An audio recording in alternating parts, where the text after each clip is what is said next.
Once upon a time, if you took $100 and bought a government bond, the safest investment there is, it would pay you an income of $10 a year. The last time that happened was 1994. Today, you'd get a toonie from the same government bond. And the most powerful money man in Canada says, get used to it. Stephen Poloz is governor of the Bank of Canada. He had a pretty direct message for an audience in Quebec City. Some of the forces leading to low interest rates will persist for a long time. So we need to prepare for lower for longer. Individuals need to plan for retirement with different assumptions about longevity, interest rates, and growth. All of this affects how people manage their savings, in particular in registered retirement savings plans. Not only are interest rates stuck near the bottom, but now we have to make savings stretch longer. That has more to do with modern medicine than with modern money.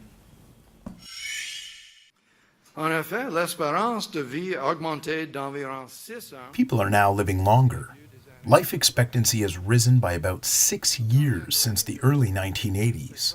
I hope you'll agree that this is unambiguously good news. But combining longer life expectancy with low interest rates means that a person starting to save today would have to set aside much more to generate the same retirement income as a person who began saving 25 years ago. The two top places to save money are tax-free savings accounts and RRSPs. No matter what your age, the time to start saving is now. Danielle Park is a financial planner and best-selling author. She too is of the Save More for Longer school.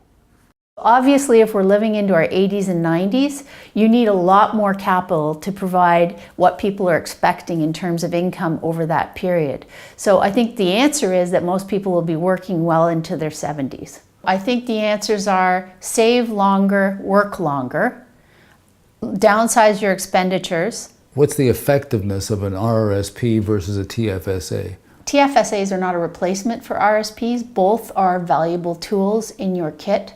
RSPs, of course, being the tax shelter for long-term goals like retirement income, and TFSAs, I think, are something one should use for more short-term goals, like perhaps a car fund or a down payment on a house fund or just having a buffer of emergency money available. And so both types of accounts are useful.